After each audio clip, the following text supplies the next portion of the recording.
पुराने शहर के आखिरी मोड़ पर खड़ी उस हवेली को पहली बार दूर से देखते ही दिल में एक अनचाही घबराहट सी तैर गई, जैसे किसी लंबे सफर के बाद भी मंजिल अनजानी लग रही हो। और उसी पल मन में एक बेमतलब कंपकपी दौड़ गई कि आखिर मैंने इतने सुनसान कोने में रहने का फैसला क्यों किया।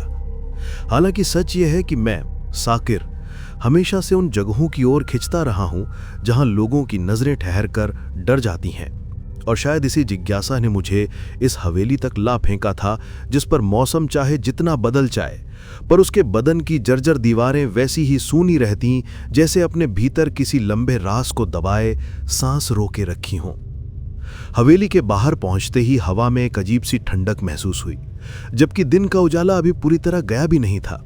लेकिन उस ठंड में कुछ ऐसा था जो किसी खुले मैदान की ठंड से अलग था, मानो जमीन के नीचे कहीं कोई पुरानी छाया सो रही हो और उसका असर ऊपर तक फैल रहा हो।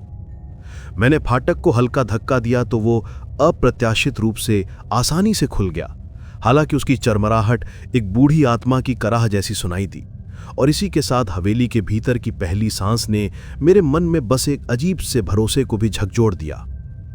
दालान से अंदर जाते हुए लगा कि मैं किसी ऐसे घर में कदम रख रहा हूं जो बहुत पहले से मुझे जानता है, जैसे मैं उसका पुराना किराएदार हूं जिसने कई जन्म पहले छोड़कर चला गया हो, और वो अब भी याद रखे बैठा हो कि मैं किस तरह धीरे धीरे चलता हूं, कैसे दरवाजे खोलता हूं, किस तरह सांस लेता हूं। हालांकि ये सब महज एहसास था, पर इतना गहरा कि समझ आ गया कि इस हवेली की खामोशी साधारण नहीं है। केयरटेकर, जिसका नाम इदरीस था, कहीं से अचानक उभरता दिखा। शायद वो पिछवाड़े किसी टूटे बर्तन को संभालने में लगा था, पर उसकी थकी हुई आंखें ऐसा इशारा कर रही थीं कि वो वर्षों से जागता पड़ा कोई पहरेदार हो। और मुझे देखते उसने वो सीधी, बिना मुस्कान वाली नजर डाली जो हर अनजान को इस हवेली में देखते हुए खतरों का अंदेशा जताती होगी। उसने मुझे धीमी आवाज में कमरे तक पहुंचाया, और सीढ़ियां चढ़ते समय हर कदम एक सुर जैसा गूंज रहा था, जैसे मैं किसी निषिद्ध जगह के भीतर गहराई तक जाने की भूल कर रहा हूं, मगर मेरे कदम रुकने का नाम नहीं ले रहे थे। जिज्ञासा जैसे किसी झरने की तरह बहती गई, जिसे बांधना मेरे बस में नहीं था। उसने मेरा कमरा खोलते हुए कहा कि हवेली में सुकून मिलेगा, पर फिर एक पल रुककर कुछ सोचकर मेरी आंखों में झांकते हुए बोला, बस पीछे वाला कमरा कभी ना खोलना। उसके शब्दों में कोई विशेष जोर नहीं था, लेकिन उनके नीचे दबी चेतावनी ऐसी थी जैसे किसी गहरी खाई के किनारे खड़े व्यक्ति को बताया जाए कि एक कदम और बढ़ा तो सीधा गिरावट है। मैं उस पुराने ताले वाले दरवाजे की दिशा में देखने लगा जो दालान के कोने में सीढ़ियों के अंत में था, और उस दरवाजे का रंग बाकी दीवारों से गहरा था, जैसे उस पर वर्षों से परछाइयां ठहरी हों। मैंने बिना कुछ पूछे सिर हिला दिया, लेकिन इदरीस की आंखों में ऐसा बेचैन कंपन था जैसे वो जानता हो कि मेरे जैसे लोग चेतावनियों से ज्यादा आकर्षित उन्हीं चीजों की ओर होते हैं जिनसे दूर रहने को कहा जाता है। शाम ढलते ढलते हवेली की हवा में एक गहरी नमी फैल गई थी, और मैं सामान खोलते हुए बार बार महसूस कर रहा था कि कमरे की खिड़कियों पर कुहासा किसी अदृश्य हाथ की तरह फैल रहा है, जबकि मौसम में ऐसी कोई ठंडक नहीं थी कि शीशे पर धुंध जम जाए। मैंने इसे एक पुरानी इमारत की आदत समझकर नजरअंदाज कर दिया, पर सच कहूं तो भीतर कहीं छोटा सा डर भी पनपने लगा था जिसे मैं स्वीकार नहीं करना चाहता था। रात पूरी तरह उतरते ही हवेली की आवाजें जीवित हो उठीं, जैसे अंधेरा उन्हें सांस देता हो। कहीं लकड़ी का टूटना, कहीं कोई सूखी टहनी का खटकना, और दालान के सबसे दूर हिस्से से आती कभी कभी की धीमी सरसराहट, जिससे ऐसा लगता कि वहां कोई रेंग रहा है लेकिन दिखता कुछ नहीं। मैं अपने बिस्तर पर बैठकर इस सब को समझने की कोशिश कर ही रहा था कि अचानक मुझे लगा कि मेरे दरवाजे के बाहर कोई हल्के कदमों से चल रहा है। कदमों की चाल में उतावलापन नहीं, बल्कि ऐसा धीमा धैर्य था जो केवल किसी मुस्तैद पहरेदार में मिलता है। फिर उन कदमों की दिशा धीरे धीरे बदलकर उसे पिछवाड़े वाले कमरे की ओर जाती महसूस हुई, जिससे डर और कौतूहल आपस में भिड़ने लगे। एक कहता कि चादर ओढ़कर सो जाओ, दूसरा कहता कि जाकर देखो आखिर वहां है क्या। मैंने खुद को रोककर खिड़की के पास जाकर बाहर देखने की कोशिश की, लेकिन रात की कालिमा इतनी घनी थी कि पूरा आंगन एक खाई जैसा प्रतीत हो रहा था। बस अचानक एक क्षण के लिए मुझे लगा कि हवेली के पिछवाड़े की ओर कोई धुंधली छाया खड़ी होकर मेरी दिशा में देख रही है। पर जैसे ही मैंने दोबारा देखने की कोशिश की, वहां कुछ नहीं था, जैसे वो सिर्फ पलक झपकते आने वाली एक चेतावनी हो। सोने के इरादे से लेटा ही था कि उसी समय एक धीमी सी फुसफुसाहट सुनाई दी, इतनी करीब कि लगा जैसे कोई सिरहाने झुककर बोला हो, दूर रहो। आवाज में कोई क्रोध नहीं था, बल्कि एक ठंडी सिहरन थी जिसने सीना जासे पकड़ लिया हो। और मैं झटके से उठकर बैठ गया। मेरे कमरे का दरवाजा बंद था, खिड़की पर पर्दे हिल भी नहीं रहे थे। फिर आवाज आई कहां से? मैं डर को तर्क से दबाता रहा, लेकिन दिल की धड़कन को काबू करना मुश्किल था। आधी रात बीतने लगी और हवेली और भी शांत हो गई, इतनी शांत कि अपनी ही सांसें किसी अजनबी की लगने लगीं। और ठीक उसी सन्नाटे में मेरा ध्यान दालान की ओर गया, जहां से ऐसा महसूस हुआ जैसे कोई परछाई मेरे दरवाजे के नीचे से सरक कर गुजर गई हो। वो परछाई किसी इंसान की छाया जैसी नहीं थी, उसका आकार स्थिर भी नहीं था, कभी लंबा लगता, कभी सिकुड़ता, फिर गायब हो जाता। मैंने हिम्मत जुटाकर दरवाजे तक पहुंचा और धीरे से उसे खोला। दालान एकदम खाली था, लेकिन ठंडी हवा सीधे मना किए गए कमरे की ओर से आई, जैसे वो भीतर के अंधेरे ने मुझे बुलाया हो। दालान की दीवारों पर लगी पुरानी तेल वाली लैंपें हल्की टिमटिमा रही थीं और उनकी कांपती रोशनी में वो बंद कमरा कुछ ऐसा प्रतीत हो रहा था जैसे गहरी नींद में पड़े किसी जीव का सीना, जो हर टिमटिमाहट के साथ ऊपर नीचे हो रहा है। मेरा दिल तेज धड़कने लगा, लेकिन यही डर मुझे जबरन उस दरवाजे की तरफ खींच रहा था, जैसे किसी नशे की तरह जिसकी वजह समझ नहीं आती पर उसके बिना रहा भी नहीं जाता। मैं दरवाजे के बिल्कुल सामने जाकर खड़ा हुआ और पहले ही क्षण महसूस कर लिया कि इसकी लकड़ी साधारण नहीं है। उसकी सतह को छूने भर से हथेली में एक अजीब सी झंझनाहट दौड़ गई, जैसे कोई बेहद ठंडी नस पकड़ ली हो। मैंने कान लगाकर सुना, भीतर से कुछ नहीं आया, पर खामोशी ऐसी थी जैसे किसी ने अपनी सांसें उस पल रोक रखी हों कि कहीं आवाज बाहर ना आ जाए।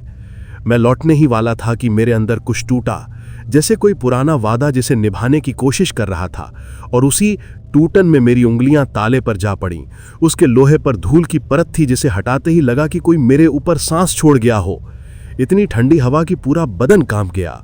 जिज्ञासा और डर के बीच फंसा मैं ताले को जांच ही रहा था कि अचानक हवेली की किसी दीवार के भीतर से एक धीमा सा कंपन उठा, जैसे किसी गहरी सुरंग में से कुछ भारी चीज धीरे से हिली हो, और इस कंपी ने ताले को छूने वाले मेरे हाथ को जैसे खुद ब खुद ताकत दे दी। मैं समझ नहीं पा रहा था कि मैं क्या करने जा रहा हूं, पर अगले ही पल ताले में हल्की सी दरार पड़ी, फिर एक चरमराहट, और मैं ये सोच भी नहीं पाया कि ये मेरी गलती है या हवेली की इच्छा। ताला टूटकर जमीन पर गिर चुका था। दरवाजा भीतर की ओर एक महीन कराह के साथ खुला, और जिस अंधेरे ने मेरा स्वागत किया वो साधारण काला खालीपन नहीं था, बल्कि ऐसा अंधेरा था जिसमें हल्की हल्की हरकतें थीं, जैसे कोई चीज अपनी उपस्थिति छुपाते हुए भी टल नहीं पा रही हो।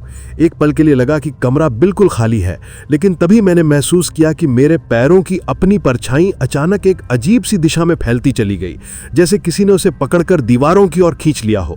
मेरा सीना कस गया और मन ने चीखा कि भागो, पर शरीर जैसे पत्थर बन गया, और मैं दरवाजे की देहरी पर खड़ा स्तब्ध देखता रहा कि मेरी ही परछाई दीवारों पर अलग अलग दिशाओं में उछल रही है, जैसे कोई अदृश्य चीज उसे उंगलियों से हिला रही हो। और उसी क्षण मुझे यकीन हो गया कि मैं उस कमरे को खोलने की भारी भूल कर चुका हूं। कमरे की दहलीज पर जमे मेरे कदम जैसे किसी अदृश्य शक्ति ने थाम रखे हों, और अंदर के अंधेरे में मौजूद विचित्र हलचल को देखते हुए मुझे ऐसा महसूस हुआ कि मेरी धड़कनों की आवाज भी उस कमरे की दीवारों पर टकराकर प्रतिध्वनित हो रही है, मानो वहां मौजूद हर परछाई किसी भूखी नजर से मेरे भीतर झांकने की कोशिश कर रही हो। और अचानक मुझे इस बात का भ्रम नहीं बल्कि यकीन होने लगा कि ये जगह कई सालों से किसी ऐसे मेहमान का इंतजार कर रही थी जो इसकी चुप्पी में दखल दे सके। जब मैंने पास खड़े होकर दोबारा जमीन पर अपनी परछाई देखनी चाही, वो अपनी जगह नहीं थी, बल्कि दीवार के किनारे ऐसे फिसलती दिख रही थी जैसे कोई उसे धकेल कर इधर उधर घुमा रहा हो।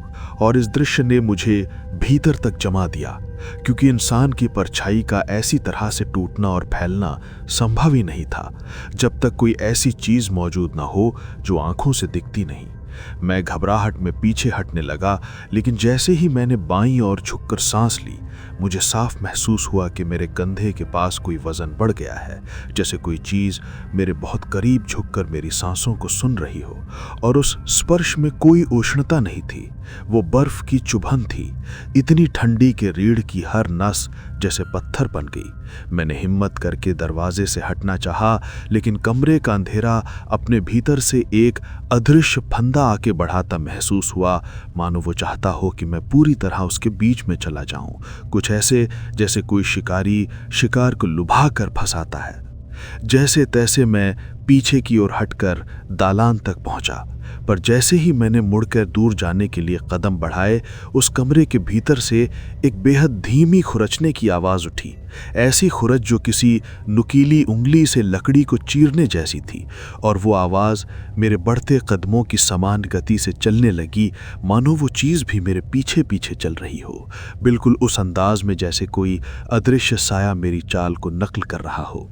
दालान का हर कोना अनजान सिसकारियों से भर गया था।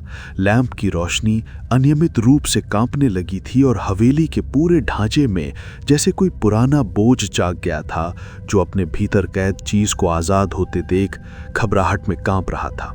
मैं तेजी से सीढ़ियों की ओर बढ़ा, लेकिन जैसे जैसे नीचे उतर रहा था, मुझे पीछे से हवा का असमान दबाव महसूस हुआ, जैसे कोई मेरे करीब आता जा रहा हो, बेहद नजदीक, बिना दिखाई दिए। और मैं जितना तेज उतरता, उतनी ही तेज वो आहटें मेरे कानों के पास गूंजने लगती। जब मैं नीचे की मंजिल पर पहुंचा, दालान में टंगे आईने की सतह अचानक धुंधली सी हो गई और उसकी धुंध में मुझे एक विकृत सी छवि उभरती दिखी, जो मेरी नहीं थी, न किसी इंसान की, बल्कि किसी ऐसी आकृति की थी जिसके चेहरे की जगह काली खाई थी और आंखों की जगह सिर्फ गहरे धब्बे, जो मेरी ओर स्थिरता से देखते प्रतीत हुए, जैसे वो पहली बार खुद को आईने में महसूस कर रही हो। मेरे कदम लड़खड़ाए और मैं सहारे के लिए दीवार के पास ही पहुंचा कि कमरे के अंधेरे से एक फुसफुसाहट आई, इतनी करीब कि लगा कि वो मेरे कान के भीतर बोली हो, अब लौट नहीं सकता। और इस विस्पर में एक अनोखी गूंज थी, जिससे लगा कि ये सिर्फ एक आवाज नहीं, बल्कि कई आवाजें एक साथ बोल रही हों। मैंने तुरंत दरवाजे की ओर दौड़ना चाहा, लेकिन हवेली के बड़े हॉल में पहुंचते ही मुझे लगा कि हवा का भार बदल गया है, जैसे पूरी इमारत किसी अदृश्य दबाव के कारण हल्की हल्की थरथरा रही हो। और तभी ऊपर से कोई भारी चीज गिरने जैसा धमाका हुआ, लेकिन देखने पर कुछ भी नहीं था, सिर्फ हवा में तैरता एक रूखा सा कंपन, जो दिल की धड़कनों की तरह तेज होता जा रहा था। मैं बेताबी से बाहर निकलने के लिए मुख्य दरवाजे की ओर भागा, पर दरवाजे की लकड़ी अचानक अंदर की ओर खिंचती सी महसूस हुई, जैसे किसी ने पीछे से उसे थाम कर बंद कर दिया हो। और मैं जितना जोर लगाता, उतना ही दरवाजा मेरे पकड़ से छूटता गया। उसी क्षण मेरे पीछे से फर्श पर किसी चीज के दौड़ने की आवाज आई, पहले धीरे, फिर तेज, फिर एकदम मेरे नजदीक, और मेरे कान के पास किसी की ठंडी सांस पड़ी। मगर जब मैंने घबरा कर पलट कर देखा, वहां कुछ भी नहीं था, सिर्फ हॉल का अंधेरा, जो पहले से भी अधिक घना और जीवित लगने लगा था। हार कर मैं सीढ़ियों की ओर मुड़ा, लेकिन तभी दीवारों पर मेरी परछाई हिलने लगी। हालांकि मैं स्थिर खड़ा था, मेरी ही परछाई अलग अलग दिशाओं में फटकर फर्श पर गिरती थी, फिर दीवारों पर चढ़ती दिख रही थी, जैसे किसी अदृश्य हाथों की भीड़ उसे मरोड़ रही हो। और इस दृश्य ने मेरी नसों में ऐसा डर भर दिया कि मेरा पूरा बदन कांपने लगा। तभी ऊपर से कोई आवाज आई, जैसे कोई लंबे नाखून से दीवार खींच रहा हो, और वो आवाज धीमे धीमे सीढ़ियों की ओर उतरने लगी, किसी ऐसी चाल से जिसमें इंसान जैसा संतुलन नहीं, बल्कि कोई अनियमित अस्वाभाविक हरकत थी, जो साफ बता रही थी कि जो भी चीज नीचे आ रही है वो इस घर की नहीं, शायद इस दुनिया की भी नहीं। मेरा दिल सीने में उछलने लगा और मैं दालान के कोने में जाकर दीवार से टिक गया, ये उम्मीद करते हुए कि शायद वो चीज मुझे नहीं देख पाएगी। लेकिन तभी मेरे कानों में हल्की सी गुर्राहट उभर कर सुनाई दी, जैसे कोई बेहद करीब खड़ा हो और गर्दन झुकाकर सूंघ रहा हो। मैं चिल्लाना चाहता था पर आवाज गले में अटक गई। इतना डर पहले कभी महसूस नहीं किया था। मेरा पूरा शरीर जैसे लकड़ी बन गया था। तभी अचानक दूर कहीं से मस्जिद की पहली अजान की आहट हवा में तैरती पहुंची। वो आवाज बहुत धीमी थी, लेकिन उसकी पहली धुन सुनते ही हवेली के भीतर जैसे किसी तूफान के बीच ठहराव आ गया और मेरे पीछे मंडराती वो अदृश्य उपस्थिति अचानक विचलित सी होती सगी। उसके कदमों में एक अनियंत्रित कंपन कपे आ गई, जैसे रोशनी ने किसी गहरे अंधेरे के सांप पर पैर रख दिया हो। परछाइयों का हिलना तेज होकर फिर अचानक रुक गया और एक पल के लिए लगा जैसे हवेली की दीवारें सब कुछ रोककर उस आवाज को सुन रही हों, जैसे उन्हें भी राहत मिल रही हो। मैंने महसूस किया कि मेरी पीठ के पीछे जो ठंडी सांस थी वो धीरे धीरे हट रही है, जैसे कोई जबरदस्ती पीछे खींचा जा रहा हो।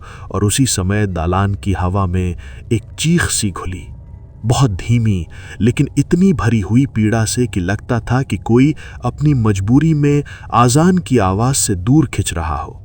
मैं दीवार से हटकर आगे बढ़ने ही वाला था कि पीछे वाले कमरे का दरवाजा एक जोरदार झटके से हिल उठा, जैसे अंदर कोई बंद दरवाजा अंधाधुन टूट रहा हो और हवेली पूरे ढांचे में भारी कंपन के साथ कांपने लगी।